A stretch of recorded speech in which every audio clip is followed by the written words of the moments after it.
Good morning, Trinidad and Tobago. It is Tuesday, the 28th of July. I think July is the longest month that I have ever witnessed in a year. It seems like July is going on forever. My name is Felicia Holder, your host for this program, Pep Talks in the Morning. Welcome. It's been a while since I've been with you. I believe last week Thursday or maybe last week Wednesday was my last day. I don't know. The days are blurring into one now. Since then, I have had Hadassah hold down the fort for me. I've had Michelle Davis, and please get accustomed to their faces because they are going to be hosting and assisting me with the show as the campaign trail heats up even hotter. We have just about 13 days left until election, and there's a literal clock hanging over our heads as every day is another opportunity to spread the word of PEP, to get ready for election day, and to get ready to claim a victory that Trinidad and Tobago has long been waiting for. So, like I said, welcome to the show, welcome to the program. Please take this minute to share the link on your newsfeed, share it on your WhatsApp, share it on Facebook because we would love everybody to join us in the discussion this morning. We have two very special guests. I know we've been working with a lot of the candidates. This morning, we're just going to flip the switch a little bit where I'm going to bring in a guest from the Pep UK team. Now, I met this young woman through her brother, Joseph Ridge Paul. I met him. He actually agreed to step in and assist our current chair of the Pep UK team, Sarana Ramlochan. And since he stepped in, I have to say it's just been like action. We've been going and we've been building, and he brought on board a very I don't know how to describe this young woman. She's been a blessing to my life, to Pep's to the Progressive Empowerment Party. She actually works very closely with me in the fundraising team. Um, Herself being a donor to the party as well as assisting me with raising donations from the Pep UK chapter. As much as it's been just about 2 to 3 months since getting to have Joseph and this young lady on board, it seems like they've been here forever. And that we say that in the Progressive Empowerment Party. Some people join you and it's almost as if they've been here from the start. So without further ado, please let us welcome this young lady, this member of the PEP UK donation slash fundraising team, Miss Nisha Paul. Good morning and welcome to the program, Nisha. Good morning, everyone. Good morning, Felicia. Good morning to all the peppers on the call. Good morning to Trinidad and Tobago, and for everyone that's watching today who are based in the UK, Canada, and the US. Thank you so much for that wonderful but not so deserving introduction. More than deserving. Ma'am, I've been wanting to have you on my show for a while.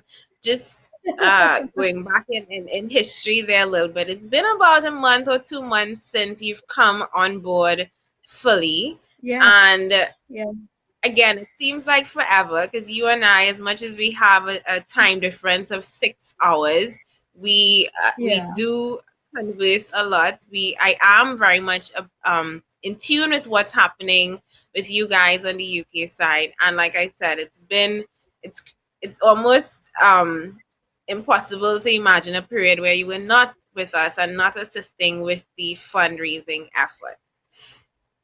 Absolutely. It's time really does fly when you're having fun for sure. I honestly it feels like I've been on the team forever, but as you've rightly said, it's only really been a few weeks, not even 2 months. But I've thoroughly enjoyed liaising with all of you. Indeed. So, Miss Nisha Paul, please take this moment to give a brief introduction to all of our viewers this morning on the program, who you are, what you're about, and your involvement in the Progressive Empowerment Party. So my friends will probably describe me as a macaroni pie queen because whenever I got friends over, that is my signature dish. It is renowned throughout London. But my day job is I'm a management change consultant and I work as a global program director at the biggest insurance broker in the world. And my team and I, we manage change in around 120 countries. And I manage around 10,000 resources across those 120 countries. So I have a very, very busy day. It seems so. And how long have you been in the UK? So, for everybody who knows, we have peppers who would have migrated or left or are residents abroad. And we have, because of those peppers who have a love for Trinidad and Tobago, they set up in the UK, they set up in Canada, they set up in New York, but their hearts are still very much buried in Trinidad and Tobago, hence the reason why they are assisting us with setting up the overseas chapters. How long have you been out of Trinidad and Tobago? So I moved to London in June 2000. So I've been here just over 20 years, but all my family still lives in Trinidad. I'm the only one that lives away. Okay, all right. Well, tell us, it's about that time to tell us a little bit about the Pep UK chapter. What is Pep UK all about?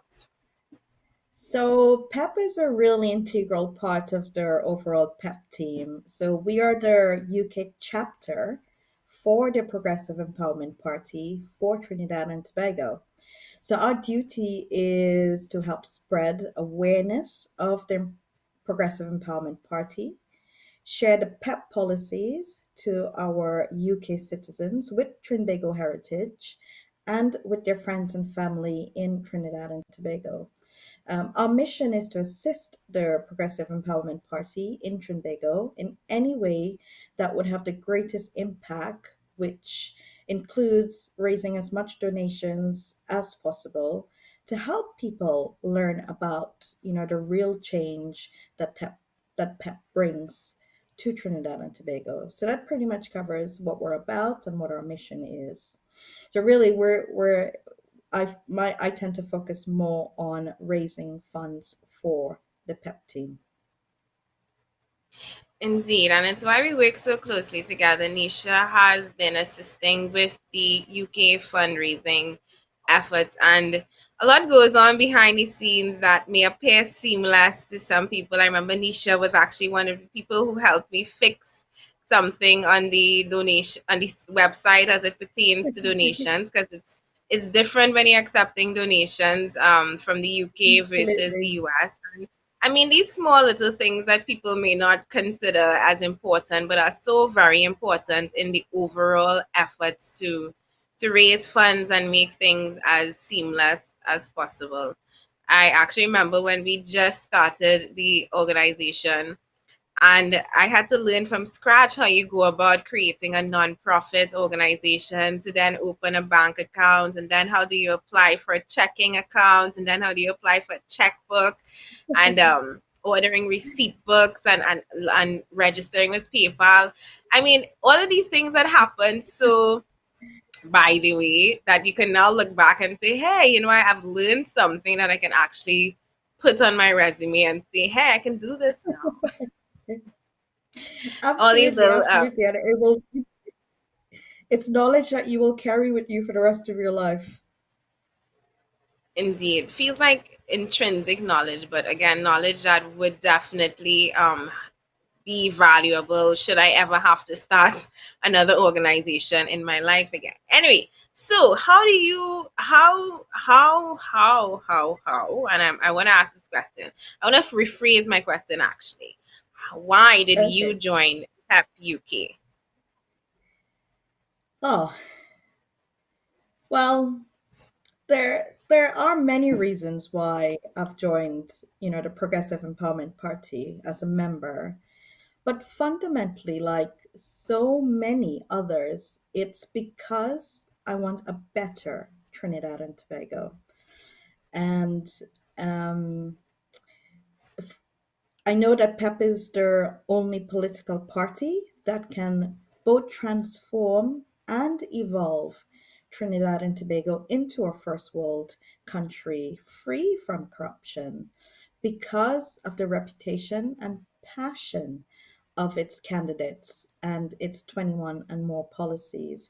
Now, I remember a couple years ago, and I think I may have actually been in Trinidad reading a newspaper article, and it was either a newspaper article, it was in the news, or it may even have been on social media. But I remember seeing Philip in a picture a few years ago as just one man holding the Trinidad and Tobago flag.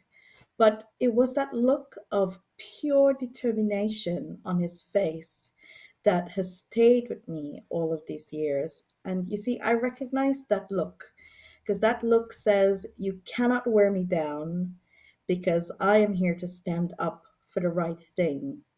And today I see that same look in all of the 28 PEP candidates. And it's so exciting to see such raw passion for standing up for the right thing because, you guys have found your calling. And I admire you all for being so patriotic. And I've been watching the campaign trail of UNC and PNM and looking at the people, whining and jamming and waving with their flag because these are the diehard supporters. And I remember when I first saw it, I felt angry because I don't understand how people can continue to sell themselves so short every 5 years, for a few $100s, a t-shirt, and a 10 days. I felt angry because their continued dedication to these corrupt political parties show how little they value their lives and the lives of their children and all in their communities. But actually now I feel nothing but sadness for them because it's it's like being on the top floor of a high-rise building by the sea, and you see a tsunami wave in the near distance, and these same UNC and PNM supporters are on the beach who are unaware of the impending disaster that is just about to snuff out their lives. And and no matter how much I shout to warn them of the danger and to get to safety, they don't hear me, and the inevitable happens because my shouts are silenced by their ignorance. And I feel angry now only at the corrupt politicians who has brainwashed these people into thinking that their lives and the lives of their children and all in their communities is worth nothing more than what they have today, with a promise of a better life that will never materialize because these same promises have been made to them every 5 years and nothing has really changed for these people. And these people have been deceived into thinking just because someone looks like you, your same hair color, the same hair, the same skin color, same race, that this means that they have your best interest at heart. So, people of Trinidad and Tobago, the Progressive Empowerment Party is like that voice on top of the high rise building, warning you of the impending danger of PNM and UNC. And there's still time for you to be saved from the same fate as our neighbor Venezuela. So, come August the 10th, listen to that voice from the Progressive Empowerment Party because you deserve so much better than the lies and the empty promises of PNM and UNC. It's a bit like being in an abusive relationship. You just have to cut your ties and walk away and vote for PEP. I don't think I could have said that any better than you just did, Nisha. And that analogy that you use is it's very it's a very visual analogy, and I could see it, and it feels like that at times. Sometimes you're on walkabouts and you meet people, and they come out and they say PNM or UNC till I dead, and I want to tell them, I'm like, don't you realize that you literally resigning yourself to a failed country, to no water in your taps, to high crime, especially if you're living in an at-risk community, to basically repeated abuse and abuse and abuse over and over and over. And I mean, I have to say, thankfully, the amount of people that I meet like that are getting fewer and fewer, thankfully, because as Trinidad and Tobago, grasps the reality of what is truly happening, I believe that eyes are being opened, and we are in a situation where we can rescue some more people than those who are on the beach bathing while the tsunami is coming. But it leaves me in a state of stupor, of like I'm perplexed when I see people living in situations like they live in, and still holding on to the idea that party and race and voting because your mommy told you to vote like this, or you've been voting one way for your entire life, that it's actually going to save you. And you, Nisha, you have escapes, and I'm using the word escape because I know it wasn't. I know it wasn't a literal escape, but you have left Trinidad and Tobago. You have gone to a first world country where you don't have to deal with what we are dealing with. You open your taps and you get water. You go down the road and I'm not saying that crime is impossible, but you walk down the street and you're not automatically thinking, I need to look around or look behind me because somebody might be following me. You jump into your car and you're not automatically thinking, the first thing I need to do is lock my doors because somebody can run out from somewhere and grab me. It's You live a different life, and that's the truth. It's the honest reality of anybody who has migrated or who lives in a first world nation. What is that like, seeing or being in a country that works? And tell me what, in terms of the PEP policies, what are some of the things that you see us here talking about in Trinidad and Tobago, besides the water in your tap 24/7, in terms of the policies? What are some of those that you experience in this first world country that you're living in? So, I mean, I've lived in the UK for 20 years, but I'm also well traveled. I think my husband and I, we've been to about 50 countries so far. And like some countries like Spain, we've been to different parts. So I think we've been to Spain 11 times, Italy probably 9 times, different parts. So I've seen and experienced firsthand what it's like having these policies published by PEP, what it's like in reality. So I would say I've been exposed to all these policies in countries I've either lived in, visited, or where I actually have a team that works there. And when you have exposure to where things work, like you talked about water, when you turn the taps on, and actually in the 20 years I've lived in London, I think I've experienced one electricity outage, and that only lasted for a few hours.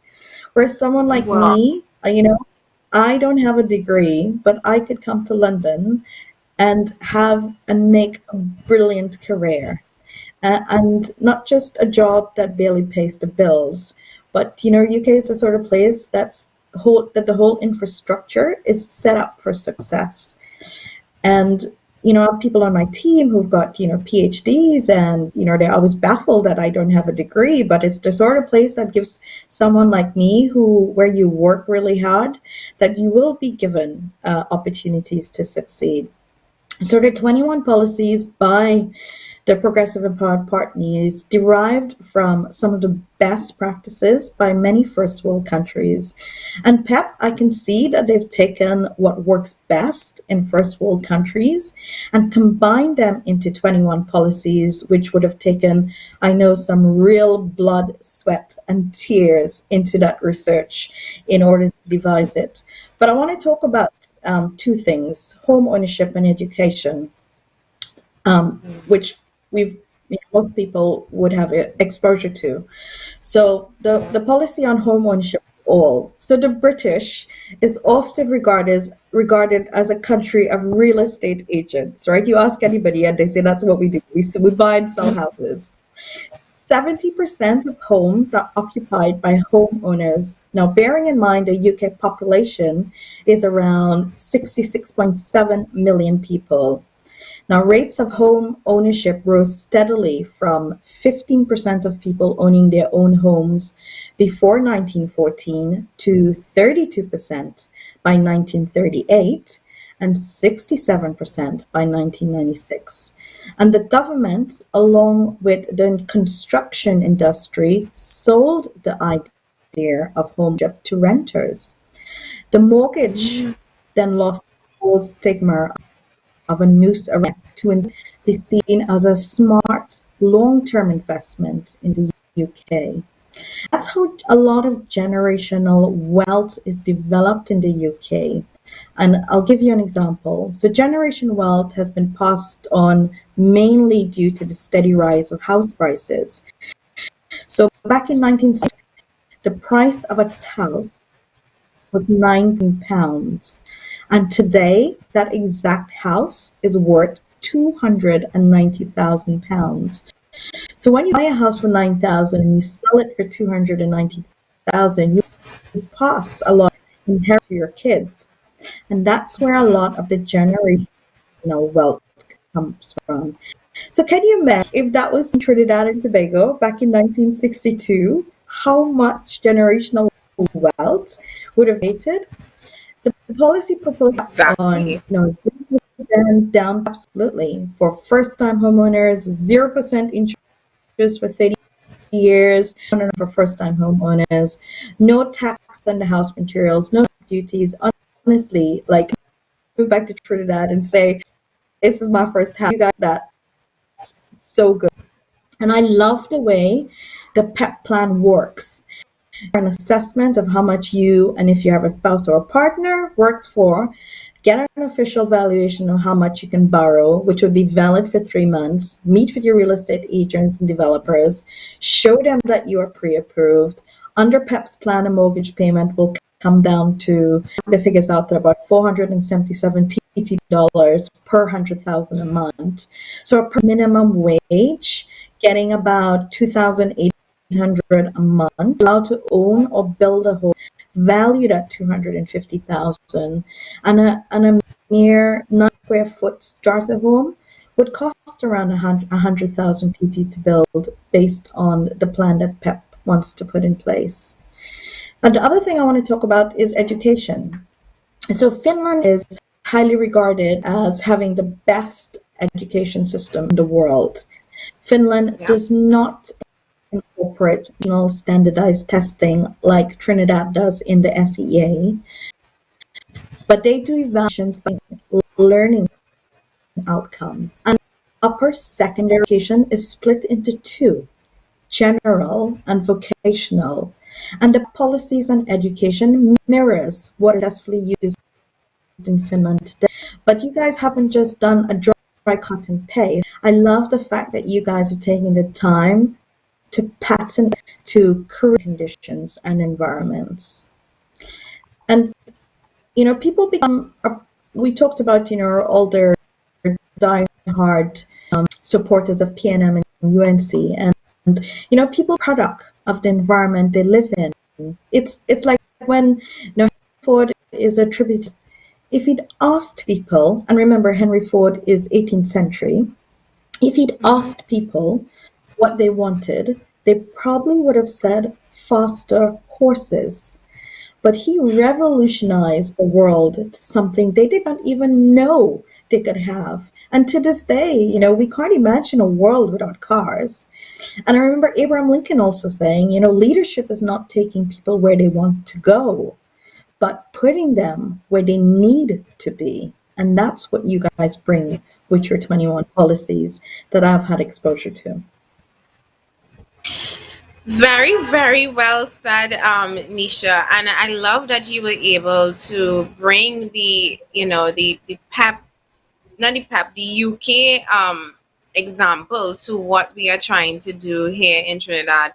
Because some people see particularly the home ownership, they see it as a pie in the sky dream, not understanding that had we done this 20, 30, 40 years ago, that Trinidad and Tobago would have been in such a different place now. And we always say that, research shows that in countries where home ownership is higher, the family unit is stronger, communities are stronger, the country as a whole is stronger, as well as things like crime is lower. You have people who are more community focused.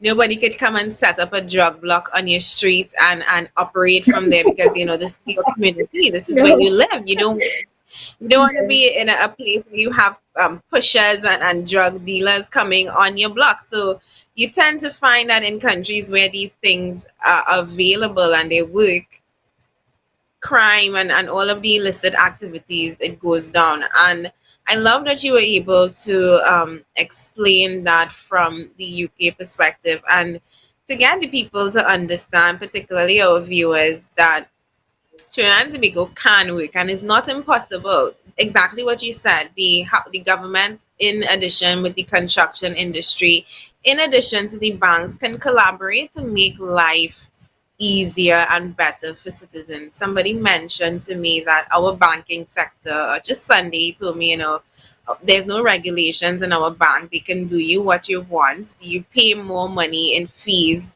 than you get in interest. And that's the reality. I remember when I was young and I opened my first checking account and I learned about interest and I was like, yeah, I'm going to be earning interest. And you grow up and you realize not in Trinidad banking sector, they take more from you than they give. Even Yeah. that aspect of life, even that aspect of living in Trinidad is something that it needs to be fixed and it needs to be addressed. And if we ever want to step into a first world nation, if we ever want to take that step forward into being progressive and being advanced, this is the groundwork that we need to lay now. There's that Chinese proverb, and I've said it so much in the past couple of weeks, but I love it so much. I heard it first from Philip, and I use it all of the time now. The best time to plant a tree is 20 years ago. The next best time is Exactly. now. Every day presents a new opportunity to lay the foundation for a better Trinidad and Tobago, for posterity, for the generations and the future generations to come.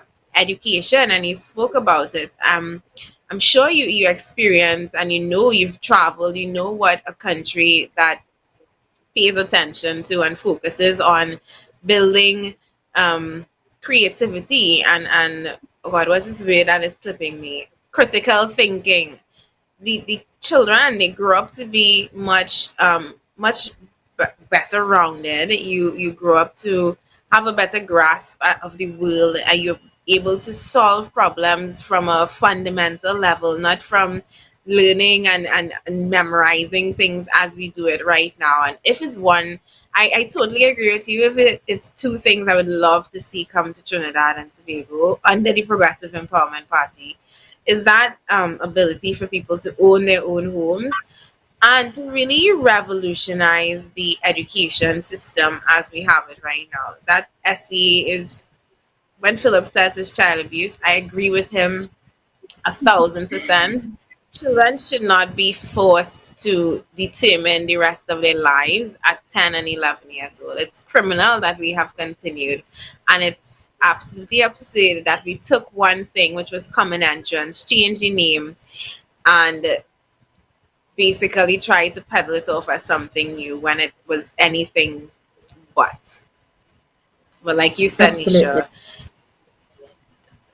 like you said, there are models across the world, and there has been a lot of research, by the Progressive Empowerment Party, by the Advisory Council, into bringing a new education model to Trinidad and Tobago. We're running out of time, so I do want to move on to the next few questions. You did actually Okay. answer my second question, which was the policies do you feel is most important to Trinidad and Tobago, and I'm guessing that will be housing and education. Actually, no. So those are the two I've had the most exposure to. But Okay. I find that a really hard question to answer. And I've watched you pose this question to the candidates on the show, and I can see how they struggle to answer because it's really difficult to single out one policy. And It because is. they're all equally important. And for each to be successful, there's a dependency on the other policies to be equally successful, as it's interlocked. But to try and answer your question, it depends from whose perspective you are asking. So if I put my hat on as a citizen and thinking about what would have the greatest impact to all given their condition that they live in today, it would be water. If you ask me to put my hat on as an investor, I see freshwater as a future investment for Trinidad and Tobago because one day it has the potential to be as valuable as oil was to us in the oil boom days. And I experienced firsthand when I visited my friend in Cape Town, South Africa, the reality of water shortage and how much of a commodity it really is. Now, most people would know about the water shortages in places like Mexico and California, also where industrialization, agriculture, and pollution have contributed to water shortages and a lack of clean water. So there's still some way to go on this, as water is not traded in the same way as oil is today, but I think this will change in time. So therefore, we can look at not only fixing the lack of 24/7 water for 365 days a year, but become a net water exporter to countries struggling for water. Yet another way to monetize a natural resource and diversify the economy under a PEP-run government. I love that you inserted that in. Nice. So that is your answer, water. And it's actually one of my favorite policies, to be honest. I mean, it's crazy to me. I always say that it's crazy that I woke up this morning. Went to sleep last night with rain falling. I woke up this morning to rain falling. And the idea that with all of this rain falling, there are still people in Trinidad and Tobago, not me, because since election bell was rung, the government has seen it fit to try to give me water almost 24/7, which brings the question, for a Hmm. country that is experiencing a water shortage, it's amazing that in the past 2 weeks, you figured out how to get me water 24/7. But but the truth is that there are people in other neglected communities who will wake up this morning to rain falling and open their taps and still get cobwebs. And that's the reality. And it's crazy to me that we have so much water. Like we have all of the water, 100 times the water that we could ever need, and we literally wash it down the drain and then spend billions trying to desalinate it. Absolutely monkey logic. And Crazy. I I have been to Dubai. Trust me, it's a desert and they have water 24/7. They have the greenest lawn I have ever seen.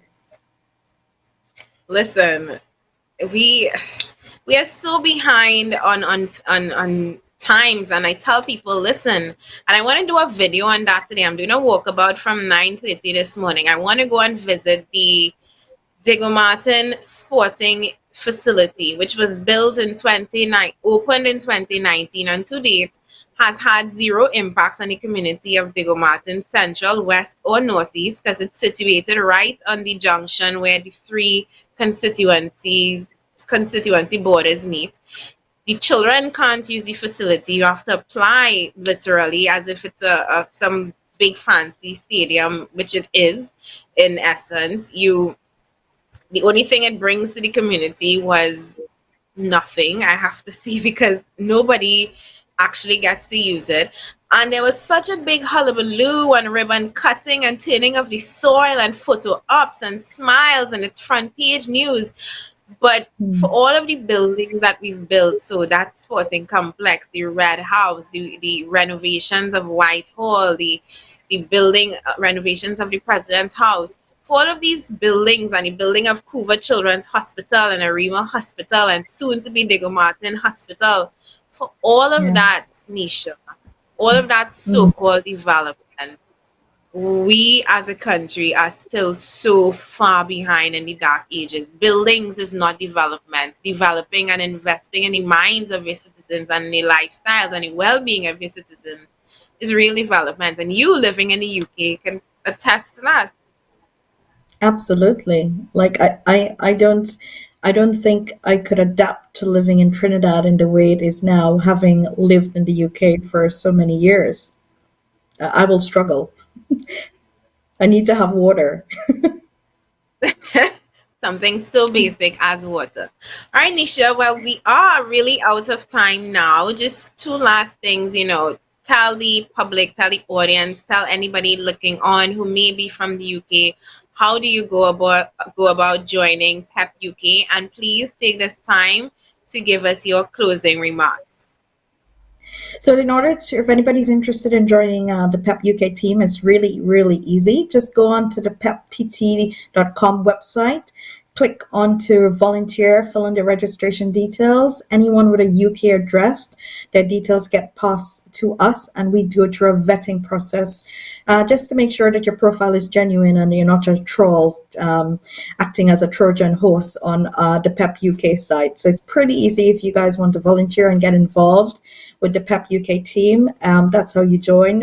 You guys can reach out to me. It's got my mobile number on the screen. If you want to contact me directly, I'm more than happy to chat to you. And thank you so very much for having me on your show today. I have thoroughly enjoyed chatting to you, Felicia. And for all those who are listening, I want you guys to remember that Trinidad and Tobago, whether you vote for the Progressive Empowerment Party or not, this election will be a defining time in our history. And you get to decide with your vote which side of history you want to be on, because that will become your reality. So on August the 10th, listen to the voice of the Progressive Empowerment Party. Save TNT. Vote PEP. I love it. Nisha, thank you so very much for joining us on the program today. I mean, time flies when you're having fun. It's almost 40 minutes already that you've been with us. I myself thoroughly enjoyed this conversation. I would like to thank you, Joseph, Paul, Sarana, all of the other members, all of the other people behind the scenes of the UK chapter, which is helping us build out, which is helping us with fundraising, which is helping us with basically spreading the message of the Progressive Empowerment Party. Thank you so very much. I love the fact that we have driven people here on the ground in Trinidad and Tobago who are helping us build out. But there's a special love in my heart for the people who have left, who had the opportunity to say, peace out, Trinidad and Tobago. You don't have water in the pipes. Sorry, I'm moving to a country that does. And basically forget about the country that they came from.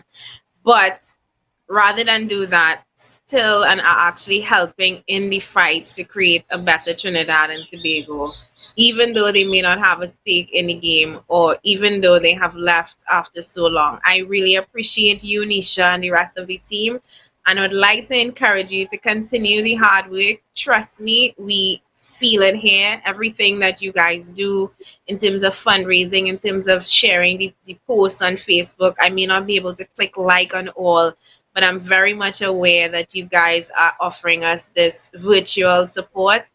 And trust me when I say it translates on the ground in no small, but in an extremely, extremely meaningful way. Please enjoy the rest of your day, and I look Thank forward to you. chatting with you offline. Okay, then. Take care. Bye. Bye bye. All right. We vote MPP. Progressive Empowerment Party. We vote MPP.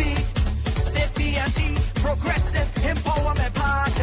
Now it's time for real change. We don't want no exchange. PEP and real change. The rest of them is exchange. Now it's time for real change. We don't want no exchange. Now it's time for real change. PEP. We vote MPP. Progressive Empowerment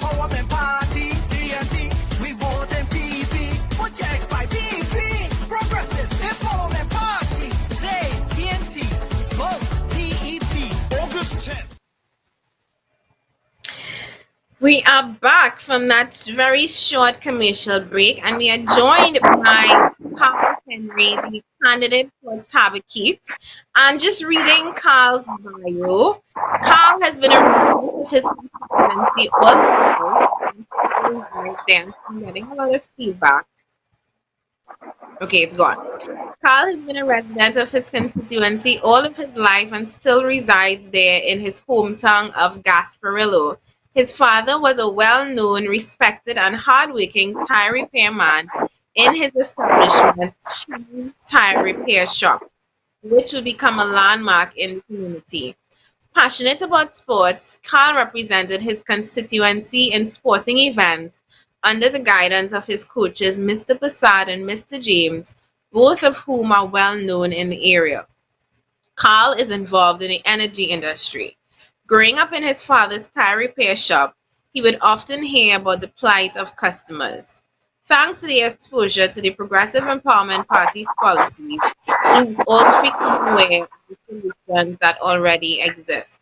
This is what led him to say enough is enough and present himself as an agent for change in his country and as your candidate for Tabakit. Welcome to the program this morning, Mr. Carl Henry. Morning, morning, Felicia. You hear me good, right? I am hearing you good. I'm just getting a lot of feedback as if there's a fan on your microphone or something like that. Actually, I am in an enclosed office building, so there's no fan, but I'm getting a bit of a delay also. But I'm hearing you a Okay. bit better. All right. Well, Carl, let's see how best we can work with your delay. Carl, I know you have been watching the program with all of the other people that we interviewed. Carl, that Yes, is I have been watching. Yeah, so you know, I'm actually on so the you main know, road though. so you know the questions that are coming your way, and you would have prepared to answer in your capacity as the candidate for Tabakit. So let's start off by you telling us a little bit about your Um, of Tabakit. can you repeat what you just said? Tell us a little bit about Tabakit, your constituency of Tabakit, where you are from and representing. Okay. Well, the constituency of Tabaki basically is a mixture of everything. We have a lot of sporting activities, persons who are very gifted and talented, along with the farming industry, the business sector, and also striving entrepreneurs. Right? And again, it's a growing development whereby the constituents, we live together, we strive to become the best in whatever way we can to help bring our little constituency here to into being a very progressive little development when whereby constituency is concerned in Trinidad today. Okay, so now that we know a little bit about the constituency of Tabaki, tell us about the work that you're doing, the activities that you're involved with on the ground in Tabaki. I'm seeing your photos, so tell me a little bit about that. Okay, well, as I don't know how many of our viewers are aware, but Tabakit is a very vast area, right? And because of its vastness, we have decided to reach out to all the rural and neglected communities um, which have been neglected by past administration, whether being in power or in opposition. As you know, the Tabakit constituency has been a UNC stronghold, and we have been seeing a lot of neglect in many communities and no representation, no sort of help from the MP or the councillors. So we have been reaching out to these people, aside from the main roads where you would normally see certain developments and, you know, work being done. These areas are really deeply affected with citizens and, in extension, the residents of Tabaki being left out by current administrations and past. This is not one of the questions, but I have to ask this question because you described the area as a UNC stronghold. For the years of it being a UNC stronghold, do you get from the residents a feeling that they are dissatisfied with this is some really bad feedback, but let's hope we can power through it and we don't lose the listeners. Yeah, Do you get a feeling that yeah. the is it that the residents are dissatisfied with the representation that they have? What is their general feel for the general feel Okay, for the representation based on the fact, like you said, that they are a UNC stronghold? okay. Again, you'll see many developments in terms of funding by government or the MP within certain areas, meaning the main roads or, you know, the more abreast communities that is situated on the main roads. But again, there are many little small communities within my constituency that have been left out. And we actually met with residents who actually cried, like basic necessities such as water. They weren't allowed to have that access. Instead, they were given a 1,000 gallon tank on a hill whereby the entire community has to tote water either up or down that hill. And that was, I mean, in 2020, that's unacceptable, right? And then again, there were concerns that when they reached out to the MPs or the councillors, most people don't even know who their councillors are. Because of the vast area, the Tabaki constituency, I believe, has close to about three councillors for the. And some people don't even know who their councillors are, whether it be a man, a woman. And was actually, we don't know if it's a monkey, you know. And again, we are relating to their plight because we will see, and many people, and in my posts, you will see that I usually head in on my the Tabaki PR marks. And that's basically what it is. Because they would portray that they are doing so much, whereas the people are really suffering in these rural communities within the area and are not getting no sort of redress, any sort of help from them. Again, being of a UNC stronghold. And again, nepotism has played a major part in this. And again, my constituents, they are fed up. They are fed up. And to have that connection with them and highlight their issues. I mean, there are rural areas which haven't been addressed in years. When I say years, it's actually like 10, 20 years. It's been the same way. And this is our government, whether past or present, but they have been here and not representing the constituents of these areas, which again falls under your purview. Interesting. All right. So you mentioned water. What are some of the major issues facing your constituency of Tabaki? Okay, well, again, water is a major issue to some, but due to the fact that there are availability to some areas, to them, having water 3 or 4 days is basically a lot. So they are content with that because, I mean, in some cases, they haven't gotten water in weeks. So having water, if it's 2 days for the week, they are content, and to them, this is a this is a steady water supply. And water is an issue. Employment. I have spoken to many of the youths within the area, adults and even seniors. Um, the employment factor is a big issue for them because they have been reaching out to the relevant authorities within the area, whether it be works or whatever, trying to seek employment. Because given the current situation of the economy, all small and medium-sized businesses are going, they are being affected. So in terms of employment, that's another thing.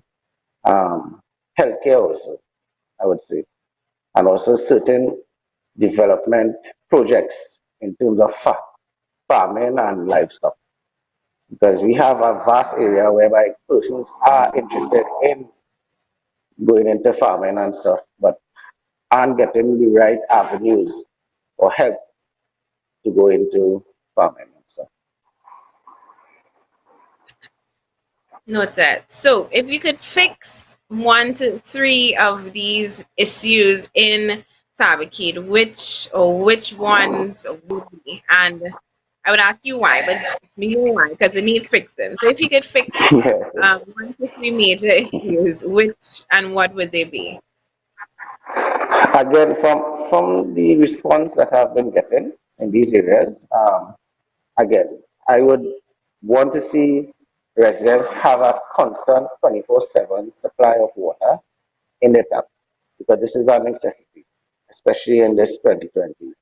Um, the healthcare facilities, because of the fact that Tabakit is such a vast and big area, I'd really like to see our policy whereby we transform the health facilities into 24/7 accident and emergency health facility be implemented to increase the mortality rate of our senior citizens so that they don't have to wait long periods for ambulance to come to them in terms of major illness and they could get um, medical attention within their area, right?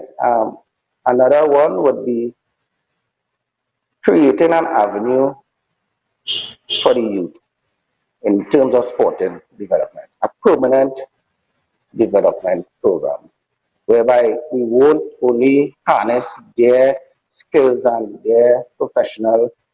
um, their professional again skills basically, but we could use it not only on a national level but an international level also. You hear me, Noted. right? I'm getting a bit. Yeah, yeah, I'm I'm getting a hearing bit you. of That's feedback. that's, that's a little delay. Don't worry about that. All right. So, which Yeah. PEP policy resonates the most with you, and why? To be honest, there's one that's really close to my heart, and that would be public office reform.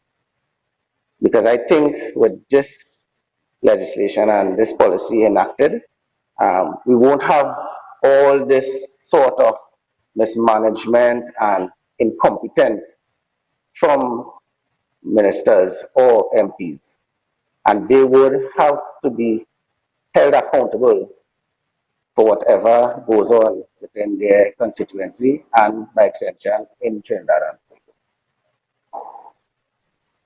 All right. In your own words, why do you think the Progressive Empowerment Party is the best political candidate in Trinidad and Tobago? And why are you a candidate for the PP? Okay, uh, basically we as citizens of Trinidad and Tobago never really had a choice prior to the 2020 general elections. And now we have that choice. The PEP, the Progressive Empowerment Party, is that choice.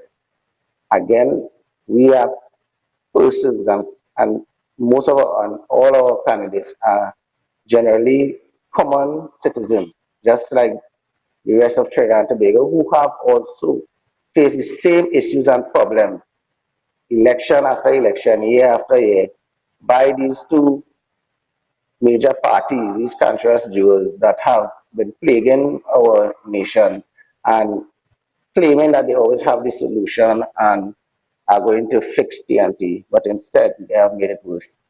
The Progressive Empowerment Party is the right solution because we are standing firm in enacting and applying our policies. And again, all we ask is for the chance to come and represent you, work for the people, not the other way around. Very well said.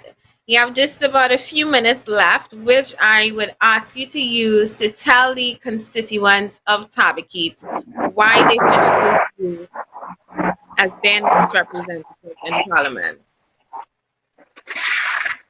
I will tell my constituents of Tabakid why they should choose me because merely the fact that I have grown up in my father's establishment, paying the price of both the businessman, the common man, the entrepreneur, you know, the youths within my area, whom I might engage myself in whatever sporting activities.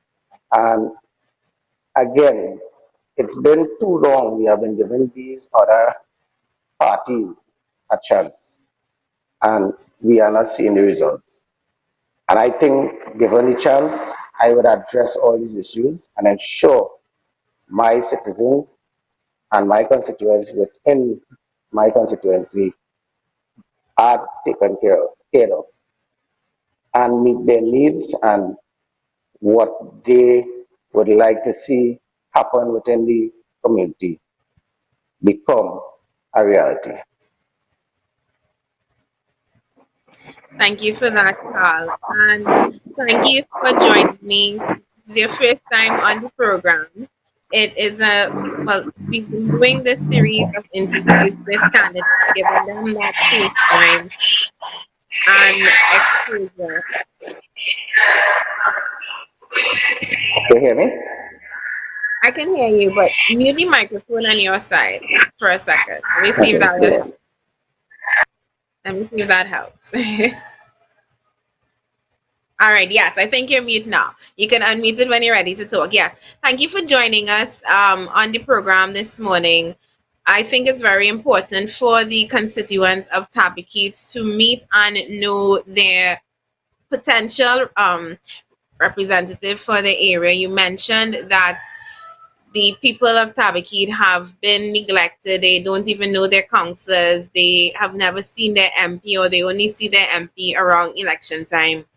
One of the aspects of the Progressive Empowerment Party that we want to bring to the nation is that potential for real representation, and the idea that you are focused on bringing this to the people, meeting with those in the rural community, reaching out to them through programs like these, I think would resonate with the residents. And I think they would feel a sense of assurance or comfort knowing that they have a representative who's not just pandering for their vote, but who actually wants to bring real solutions under a Progressive Empowerment Party government to their constituency. So again, thank you for joining me. Thank you for telling us a little bit about the constituency of Tabakit, and I wish you all the best in the upcoming election. Please keep hitting the ground hard. Please keep working your constituency. We have all of Trinidad to cover, and I know with the work that you and the other 27 candidates are doing that we will touch hearts one person at a time. So all the best and enjoy your day ahead. You'll have to unmute your mic now. Here, thanks a lot. And same to you, Felicia. All right. Listen, Carl, it's about time you know my name is Felicia, not Felicia. And No. I yes, you got to the Okay, buff. okay. I am absolutely very clear when it comes to my name. It's Felicia. All right? Yeah. So Trinidad and Okay, Tobago, Miss thank you for Felicia. joining us here. Another episode of Pep Talks in the morning. Tomorrow, tomorrow Michelle Davis will be hosting the show with two brand new candidates. Um, as you know, we are constantly appealing for donations. We are constantly appealing for your assistance on election day. We are going to need help in the constituencies. We are going to need help in the polling stations. Please Do not just be a keyboard warrior. Do not just be an online supporter of the PEP. If you have never helped us before, if you cannot afford to assist us financially, your physical assistance on election day is going to matter. It's going to make the difference between a PEP government, a PEP party that is just appealing for your votes, and a PEP party that is actually in government. Yes, it's that important. Please reach out to me, 769-4590. Reach out to your nearest candidate. Reach out to your nearest PEP member, and please support this mission. It's 8:01 a.m. The show is completely out of time. Thank you for joining us this morning. COVID-19 seems to have resurfaced, so please be safe, wear your mask, sanitize your hands, social distancing, stay together by staying apart, but also save TNT, vote Pepe. Have a great day ahead. Say TNT